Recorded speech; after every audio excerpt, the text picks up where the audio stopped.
Welcome to Ask Jesse Anything, Construction Business Q&A, Part 2. This is super exciting. Put your questions in the comments below if I didn't answer your question, and I will be sure to include your question on a future Ask Jesse Anything. So let's get started with question number 1. I was going to say part number 1, but question number 1 coming right up.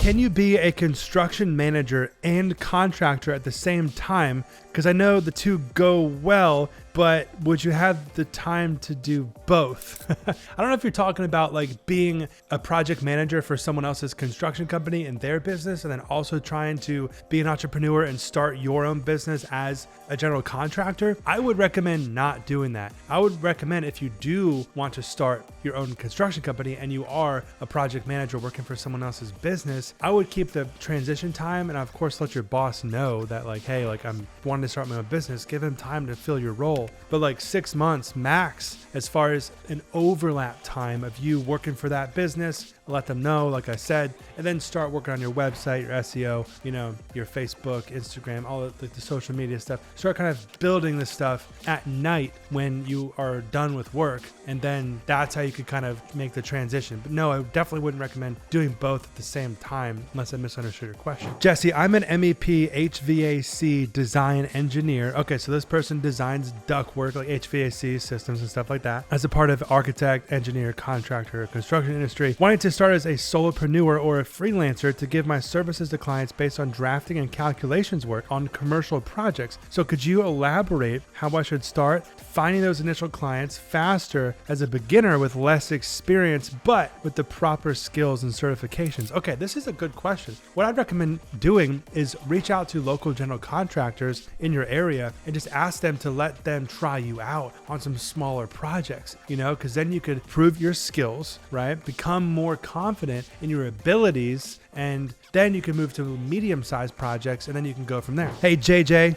Hey, my name is Jesse, not JJ, but can you give some advice for the young contractors getting into construction, the battles you've had to endure, switching from a young adolescent to adulthood, and what did you feel, and how did you bring it up to your parents? Wow, this guy's deep, man. That you were heading into to live life and do your own journey. Loving your videos. I've been watching since you had the no beard era. That's awesome. Keep up giving me a reason to keep pushing towards my dreams, man. Hope you can reply. That's awesome. And it looks like I did send him a reply there. But I did make a video on this topic. So the biggest asset that you have as an entrepreneur is your experience, especially in the construction industry. You got to have experience in the field. So when you actually start your own business and when you hire these people, when your estimator, your project manager, all these people start coming to you asking questions, you can't not know how to answer. They're looking to you for leadership. So you got to have that hands-on experience when you're young and moving into the construction industry.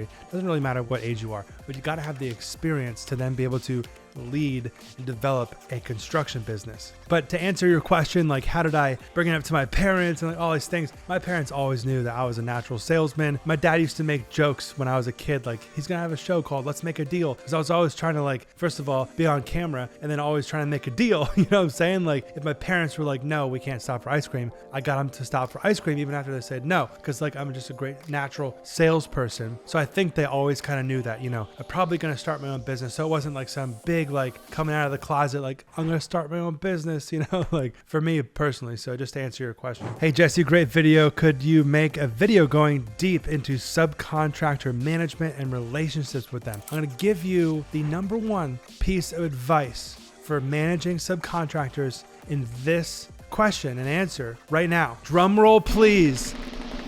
Managing subcontractors successfully all comes down to pizza and beer. That's it, folks. Pizza and beer. If you do that, you're golden. Do you have an in-house interior designer? How does it work with using an interior designer? Do you send your client their way and give them a cost based on the materials they've chosen? This is actually a really fantastic question. So it depends on the client. So a lot of the times the client may come with an interior designer that they've already chosen, or the architect that I hire will have an interior designer in-house to help them pick all the finishes and materials. And as far as working on them with the cost, we'll add allowances into our contract that pretty much give them a bucket of money to pull from for those specific material selections. That's if they aren't exactly sure what they want. But if they do know exactly what they want and they're on the plans, then we'll just go ahead and include those things within our base bid. I'm transitioning from a residential GC to a commercial GC. Nice. Is there a good learning source you can recommend? The best learning source I could possibly recommend is hands-on experience. If you want to know commercial construction, you gotta start at least watching or install it yourself if you have the opportunity. Metal framing, 5/8 drywall.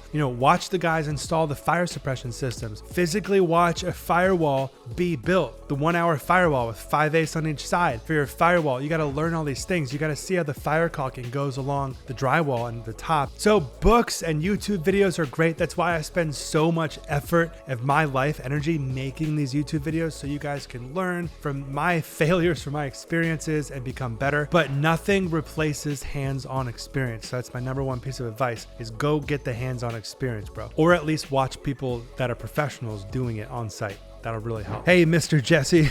I'm a young man. My hope to become GC contractor, working at moment at site construction. Have some experience, but not well versed experience because doing like side manager, helper, and storekeeper. My question is, if I need some online short courses, will you advise for which website or companies can I get short courses? Thanks. So there's tons of YouTube videos. There's tons of courses. I have a couple of courses at jesselane.com, but I don't necessarily go into, at least not yet, the nitty gritty components of construction because, I'm not the one on site. I am the CEO that's letting my business work for me. I don't work for my business, right? So again, the best thing that you could possibly do instead of reading a book or online courses, which those things are really great, is go get hands-on experience. Can you provide a recommended list of jobs one could do to become a GC? I one day want to flip houses, but I'd rather do it as a contractor with knowledge. So there's no secret formula, but if you want to flip houses, you could start with some small residential projects and then be successful with those. And then you could do maybe a project with a medium level, then get to a full gut renovation with some MEP scope of work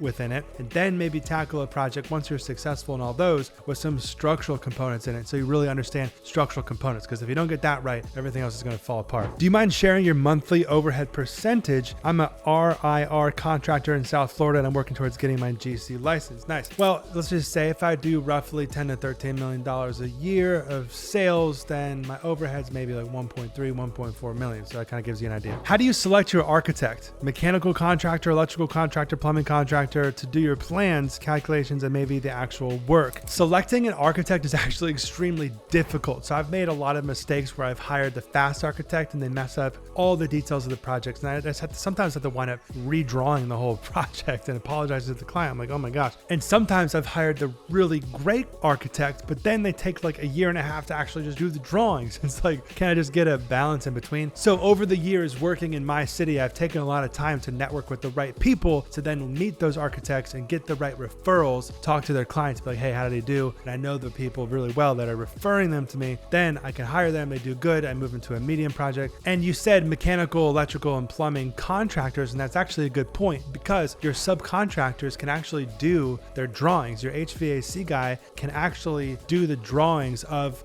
the HVAC design. Your plumber can actually do those riser diagrams and get everything prepared that you need to permit. It's just super crucial to make sure that they are licensed, insured, and capable and good references of doing this type of work. Call the city, ask about them, call references like we talked about the architects. But sometimes the subs can even do a better drawing than the MEP engineers. So keep that in mind. Because just like any architect or engineer, they're always going to want to do the gold-plated ductwork, but then you come down and subs like, yo, it's going to cost you like 500 grand to put this ductwork in. You're like, oh my gosh, like I got to do it for 100 grand. That's extreme examples, but you get the point. Can you give us some advice or tips on finding clients? You find clients by building a website, doing some SEO, starting to get client reviews after you get some work, film some client testimonial videos, and then you go and get Google reviews, and then everything starts to come together when you start showing people what you're up to on social media and everything like that. But I have built a 30-step roadmap for marketing your construction business. It's called How to Market Your Construction Business. It's the roadmap for contractors for marketing roadmap. Go to jesselane.com to get it. It'll blow your mind. I really appreciated watching a video. It's kind of motivating me into the trade. Nice. I have a question. Also, it confuses me a lot. Is HVAC or plumbing a good trade to start if I set up a long-term goal towards becoming a GC? Good question. What trade do you recommend to start with if I'm the guy who has zero experience from the construction trades? Thank you.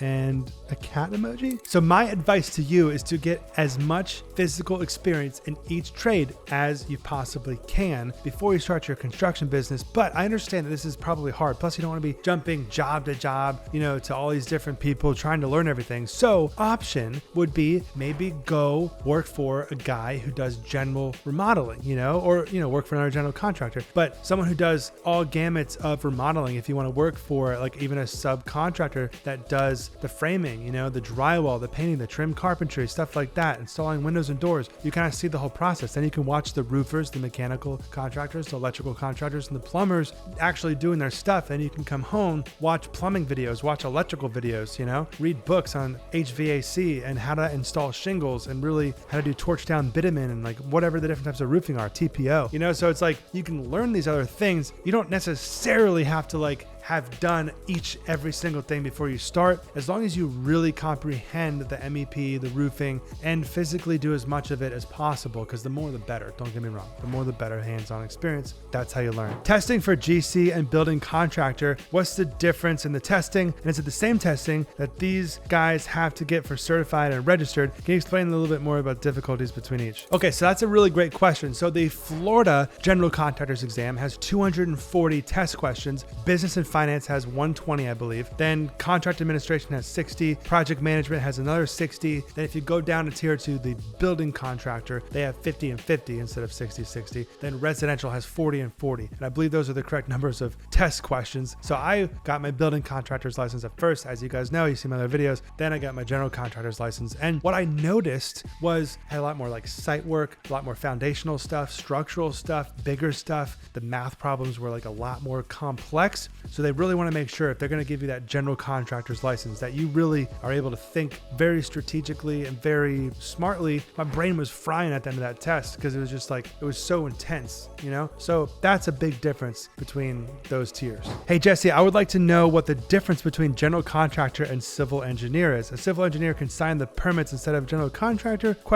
So general contractor is someone, as a lot of you guys know, who manages the whole projects. He hires all the subcontractors. He goes from permits to completion on the project, getting all the final inspections, everything. A civil engineer typically is the guy who is engineering the site work, the drainage plans, stuff like that. Now, an architect, engineer, or whatever, they can stamp and then submit drawings to the county for permits, but the general contractor is actually the one who has to pick them up. So an engineer or architect can't necessarily pull a permit, at least on a commercial project from where I'm from. And with that, I want to thank you so much for being here, watching my YouTube channel. Thank you guys for putting up with me all these years. I'm just so excited. I want to do more and more YouTube videos. I love it when I'm doing this. Put your questions in the comment section. Click the like button, click the bell button. Follow me on Instagram at Jesse Lane. I'll see you guys next week. Peace.